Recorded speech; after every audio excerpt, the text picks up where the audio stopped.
तो अब हम स्टार्ट करेंगे चैप्टर नंबर 3 का लेक्चर नंबर 2। तो शुरुआत करते हैं लोथल से। तो ये भी एक 3 मार्क का क्वेश्चन है।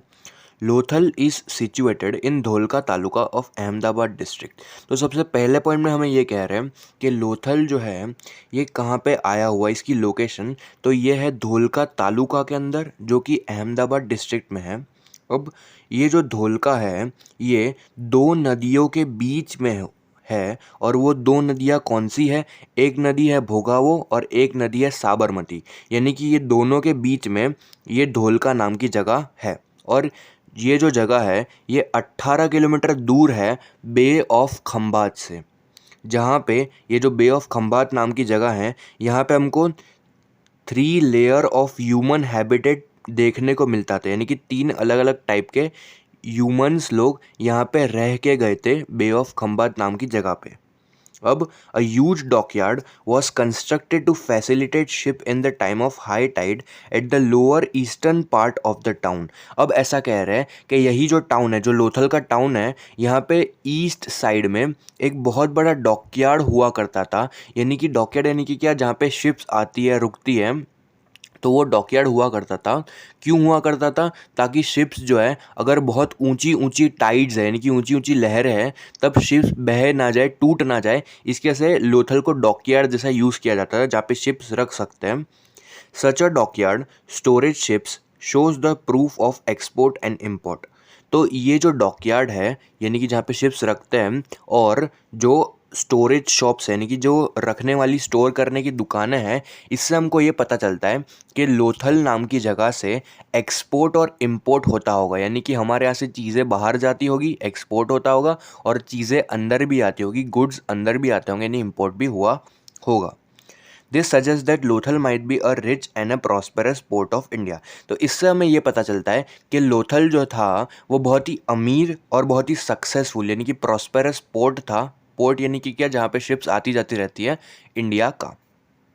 दिस इज़ अ मैटर, और ये हमारे लिए बहुत ही गर्व की बात है। अब हम बात करते हैं मौर्यन आर्ट के अंदर। सबसे पहले शुरुआत करते हैं stupa.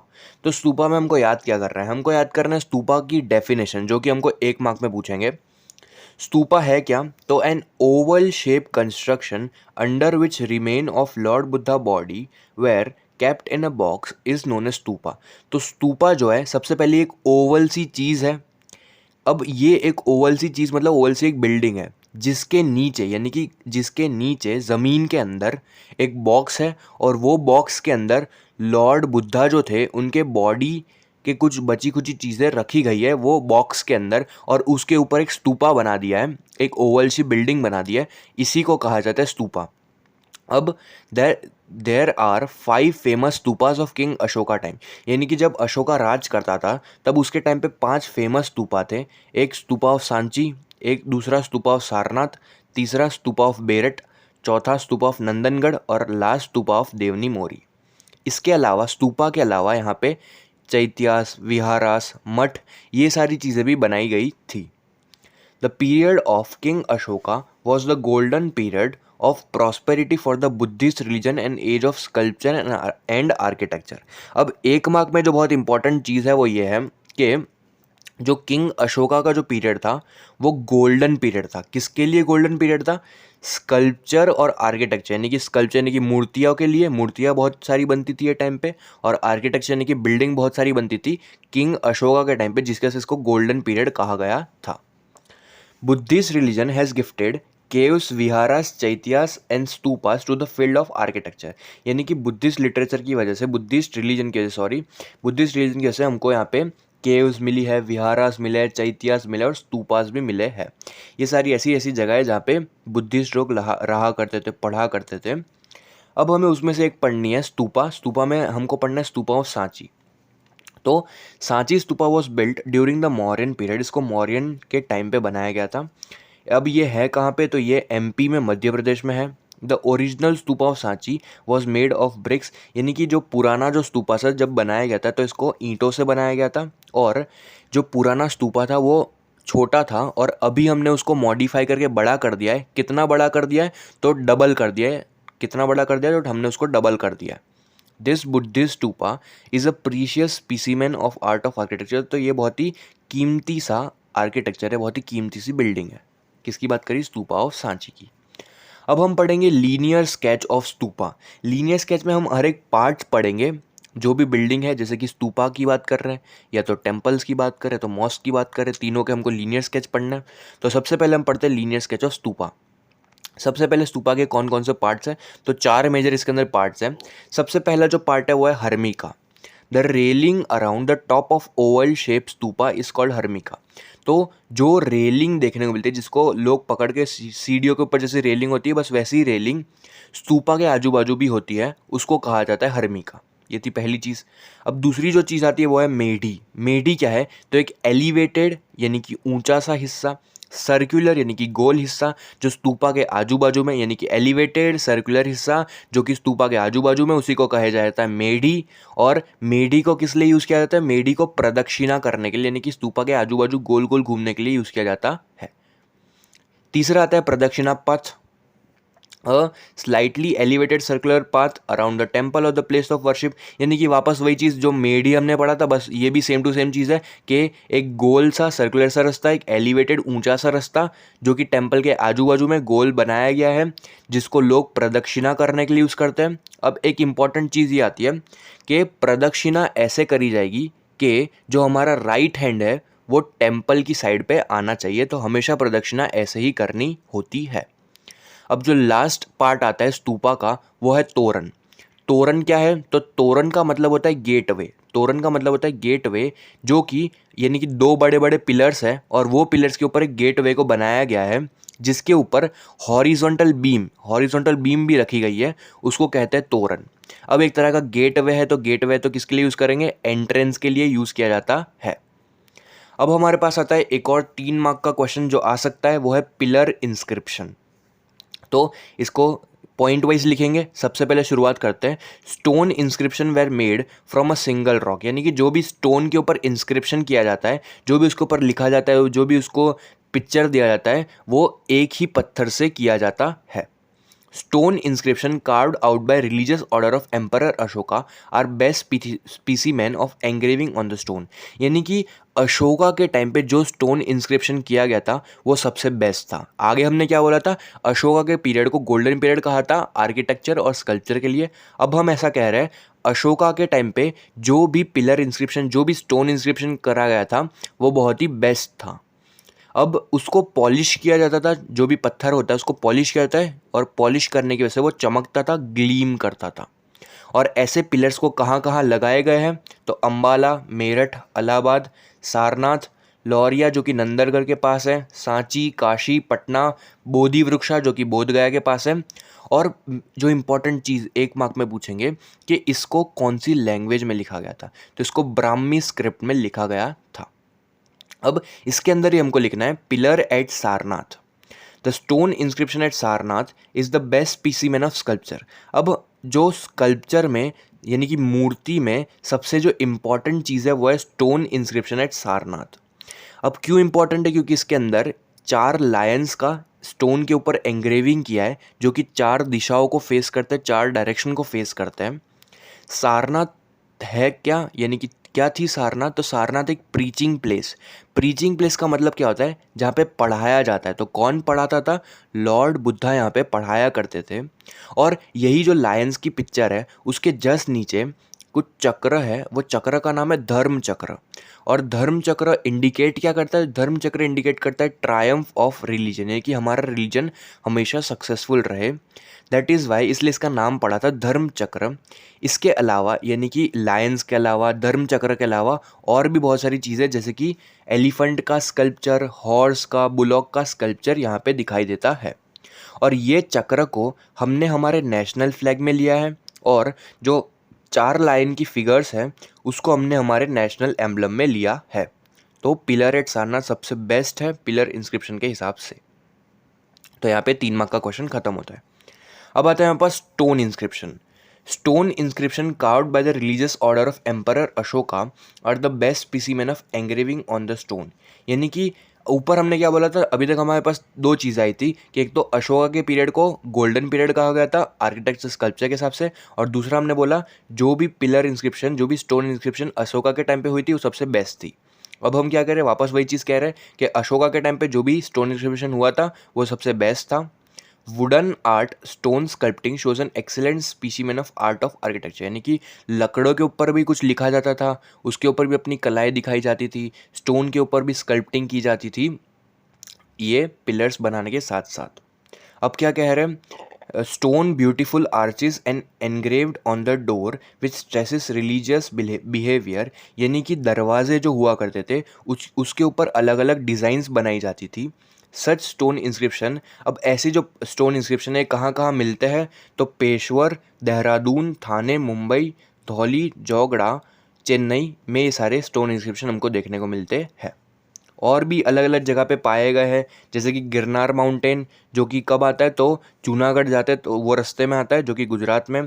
Other than this Palitana temple of Shatrunjaya mountain in Gujarat, Jain temple of Hutheesing in Ahmedabad are such a stone inscription which provide complete information in Sanskrit and Gujarati language. तो ये दो जो जगहें बोली, पालीताना जैन टेम्पल और दूसरा जो था हाथीसिन, तो ये दोनों जगह पे से हमको इन्फॉर्मेशन मिलती है जो कि संस्कृत और गुजराती लैंग्वेज में होती है।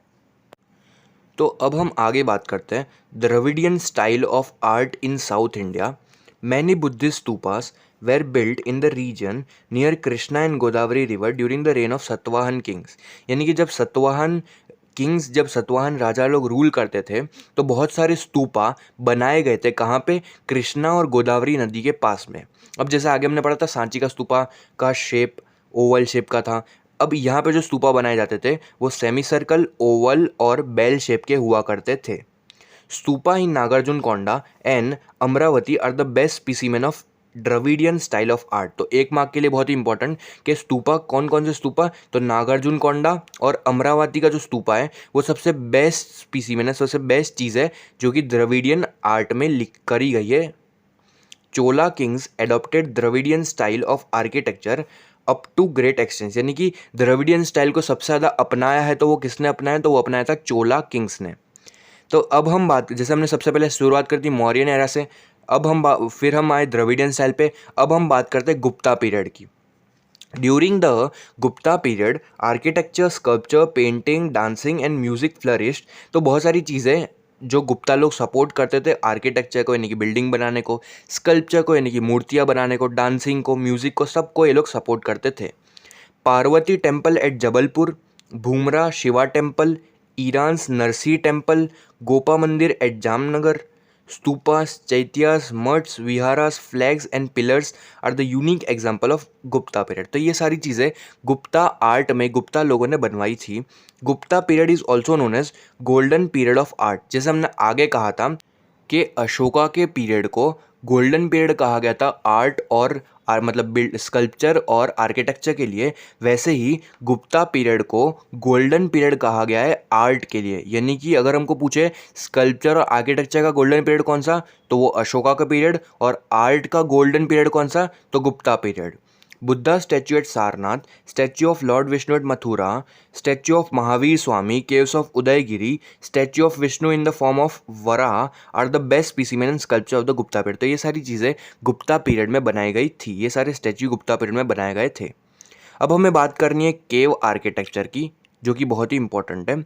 Cave architecture is considered a main place of beauty. यानी कि इसको इंसानों ने बनाया और ये बहुत ही ब्यूटीफुल सा दिखता है।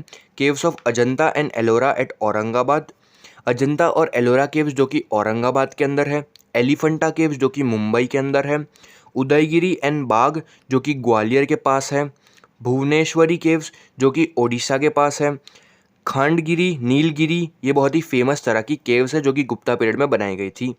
खम्बालीड़ा in Gujarat, Dhank 3 caves at Junagadh, Talaja Sana caves are also found. और भी बहुत सारी केव्स मिलती है, हमको डिटेल में भी पढ़नी है आगे। The caves inscription of Ashoka have been carved on the walls of the 3 caves of Barbar mountain 16 kilometre away from गया। अब ऐसा कह रहे हैं, एक केव एक माउंटेन है जिसका नाम है बर्बर माउंटेन, जो कि 16 किलोमीटर दूर है गाया नाम की जगह से। तो ये बर्बर माउंटेन के अंदर टोटल 3 केव्स हैं और ये केव्स के अंदर अलग अलग चीज़ें बनाई गई है जो अशोका ने दान की थी, अशोका ने चैरिटी की थी। वो सारी चीज़ों के बारे में इसके अंदर मेंशन किया गया है, केव्स के अंदर मेंशन किया गया है।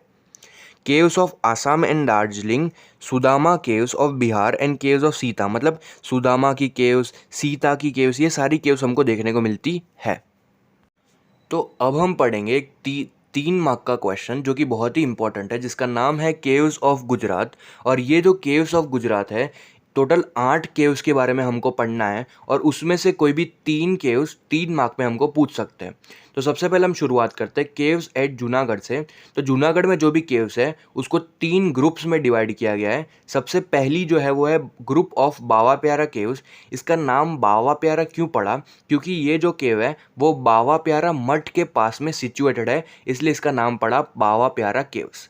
अब टोटल यहाँ पे 3 लेयर्स है केव्स के, जो कि एक दूसरे को इंटरसेक्ट कर रहे हैं, एक दूसरे को कट कर रहे हैं 90 डिग्री पे, राइट एंगल पे। अब टोटल है कितनी केव्स बावा प्यारा के अंदर? तो टोटल 16 केव्स हैं और इसको हम नंबर से याद रखेंगे 475। नंबर क्या है? 475। किस चीज़ का नंबर है? केव्स का। अब पहली जो लाइन है उसके अंदर 4 केव्स, दूसरी जो है उसके अंदर 7 केव्स और तीसरी है उसके अंदर 5 केव्स, यानी कि 475। और इसको बनाया गया हो सकता है 1st और 2nd सेंचुरी के अंदर। अब जो दूसरी केव्स है जूनागढ़ के अंदर वो है केव्स ऑफ अपर कोट।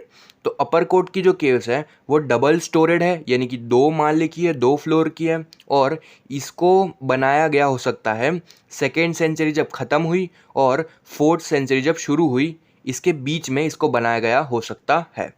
और जूनागढ़ के अंदर ही तीसरी जो केव है वो है खापरा केडिया की केव्स। और खापरा केडिया का एक और नाम है जो कि है केव्स ऑफ कुंड। अब इसके जो बची कुची चीज़ है इसको देख के पहली चीज़ हमको ये पता चली कि ये जो है वो फ्लर्ड केव्स है, यानी कि ये फ्लोर है इसके पास और इसको 3rd सेंचुरी में कार्व किया गया होगा। और इसके अंदर टोटल 20 पिलर्स है। 20 पिलर्स किसके अंदर है? खापरा केडिया केव्स के अंदर।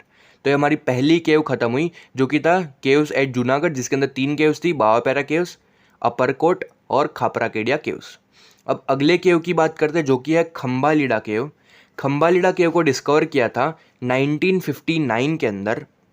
अब ये जो है वो सिचुएटेड है खम्बालीड़ा पे, जो कि गोंडल के पास में है, जो कि 70 किलोमीटर दूर है राजकोट से। अब उसमें से 3 जो केव्स है वो बहुत ही इंपॉर्टेंट है। Chaityagriha with stupa is situated in the middle cave. अब क्या कह रहे हैं, एक चैत्यागुरु नाम की जो जगह है और साथ में स्तूपा, ये दोनों चीज़ें बीच वाली केव के अंदर है। यानी कि टोटल 3 केव्स थी खम्बालीड़ा के अंदर, उसमें से जो बीच वाली केव है उसके अंदर चैत्यागुरु और स्तूपा सिचुएटेड है। Figure of bodhisattvas and statue of devotees are standing on both the side of the path supported by the trees. अब ऐसा कह रहे हैं जब भी हम एंटर करेंगे, यानी कि एंट्रेंस पे बहुत सारे पेड़ है और डिवोटीज़ की जो भक्त थे उनकी स्टैच्यूज़ है और बोधिसत्वास की भी फिगर है। और इसको बनाया गया हो सकता है 2nd और 3rd सेंचुरी के अंदर। तो ये हमारी दूसरी केव थी जो कि थी खम्बालीड़ा केव्स। अब जो तीसरी केव आती है वो है Talaja caves. Mountain of Talaja is situated near the mouth of Shetrunji river in Bhavnagar district. अब ऐसा कह रहे हैं ये जो तलाजा नाम है कहाँ से पड़ा? तो इसके पहाड़ से, यानी कि केव्स ये पहाड़ के अंदर है, पहाड़ का नाम है तलाजा। और ये तलाजा जो पहाड़ है वो कहाँ पे है? तो शेत्रुंजी रिवर के मुंह के पास में, जो कि भावनगर डिस्ट्रिक्ट के अंदर है। और ये बहुत ही फेमस पिलग्रिमेज प्लेस है, यानी कि यहाँ पे लोग वर्शिप करने आते हैं। कहाँ पे? ताल ध्वज गिरी पे। 30 caves have been carved from the stones with a huge gate। तो यहाँ पे कितनी केव्स है? 30 केव्स यहाँ पे है, जिसके अंदर बहुत बड़े बड़े से गेट्स भी है। Ebhal mandap and chaityagriha are the best example from the sculpture and protection point of view. यानी कि यहाँ पे ईभल मंडप भी देखने को मिला है, साथ में चैत्यागुरु भी देखने को मिला है। जैसे ऊपर वाली केव के अंदर था ना चैत्यागुरु और स्तूपा मिडल वाली केव के अंदर, वैसे यहाँ पे चैत्यागुरु देखने को मिलता है। उसके अलावा हमसे ये कह रहे हैं केव आर्किटेक्चर ऑफ बुद्धिस्ट रिलीजन। ये जो केव्स है, ये जो केव का आर्किटेक्चर है वो 3rd सेंचुरी में बनाया गया हो सकता है। ये थी हमारी तीसरी केव जो कि थी तलाजा केव्स। अब जो हमारे पास चौथी आती है वो है सना केव्स।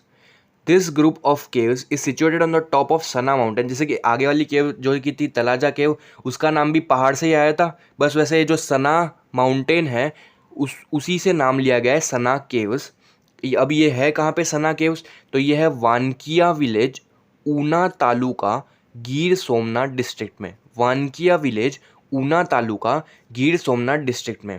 अब जैसे मधुमक्खी का छत्ता होता है, जैसे उसके ऊपर मधुमक्खियाँ फैली होती है, बस वैसे ही पूरे पहाड़ पे ये केव्स फैली हुई है, लाइक अ बी हाइव। अब जो पांचवी केव आती है वो है हमारे पास धांक केव। धांकगिरी इज सिचुएटेड इन द धांक विलेज ऑफ उपलेता तालुका। अब ये केव है कहाँ पे? तो धांक नाम के गांव में, जो कि उपलेता तालुका के अंदर है और राजकोट डिस्ट्रिक्ट के अंदर है, और इसको बनाया गया हो सकता है 4th सेंचुरी में। अब जो 6th केव आती है हमारे पास वो है जिनजूरी जार। तो there are many Buddhist cave in the west of Dhang, about 7 kilometre from Sisar is the valley of Jhinjhar. यानी कि ये जो केव है, ये इसकी लोकेशन की बात करते हैं तो ये जो धांग के वेस्ट साइड में है, जो कि 7 किलोमीटर सिद्धसार से दूर है, और एक वैली है जिसका नाम है जिनजारी जार, तो उसी से इसका नाम भी पड़ा जिंजूरी जार। तो एक वैली का नाम है जिंजूरी जार जो कि धांग के वेस्ट साइड में है, 7 किलोमीटर सिद्धसार से दूर है। ये इसकी लोकेशन की बात हुई। और इसको कब बनाया गया था? तो इसको 2nd सेंचुरी के अंदर बनाया गया था। अब आती है हमारे पास 7 नंबर पे जो केव है वो है खापरा कोडिया केव्स, जो कि कच्छ में है। ये केव्स जो है वो कहाँ पे है, इसकी लोकेशन की बात करते हैं तो ये पतगढ़ के पास में, लखपत तालुका के अंदर, कच्छ के अंदर सिचुएटेड है। टोटल कितनी केव्स है? तो टोटल 2 ही केव्स है। अब किसने बनाई है? के शास्त्री ने बनाई है 1967 में। किसकी बात करी? के केव्स की, यानी कि खापरा केडिया केव्स की, जिसको बनाया था के शास्त्री ने। अब हम बात करते हैं लास्ट केव, जो कि है केव एट कालिया डूंगर, जो कि बहुत इंपॉर्टेंट केव है। तो यहाँ पे टोटल कितनी केव्स है? तो टोटल 3 केव्स है। कहाँ पे? कालिया डूंगर। डूंगर का मतलब होता है पहाड़। तो पहाड़ पे, जो कि कहाँ पे है? जगाड़िया तालुका, जो कि भरूच डिस्ट्रिक्ट के अंदर है। This are best old architecture specimen of Buddhist religion. अब ये कौन से रिलीजन से बिलोंग करती है? तो बुद्धिस्ट रिलीजन से बिलोंग करती है ये जो केव्स हैं। Architecture of this caves is marvellous. An 11 feet high statue of lion with the 2 bodies and 1 mouth is the form of pillar have been carved with a single rock. यानी कि अब क्या कह रहे हैं, बहुत इंपॉर्टेंट चीज़, एक ही पत्थर से लायन का स्टैच्यू बनाया है जो कि 11 फीट ऊंचा है। खास बात क्या है? खास बात यह है कि लायन का जो स्टैच्यू है उसकी बॉडी 2 है, यानी कि 2 बॉडी लेकिन मुंह एक, यानी कि माउथ एक। ये कहाँ पे होगा? तो ये होगा केव्स एट कालिया डूंगर।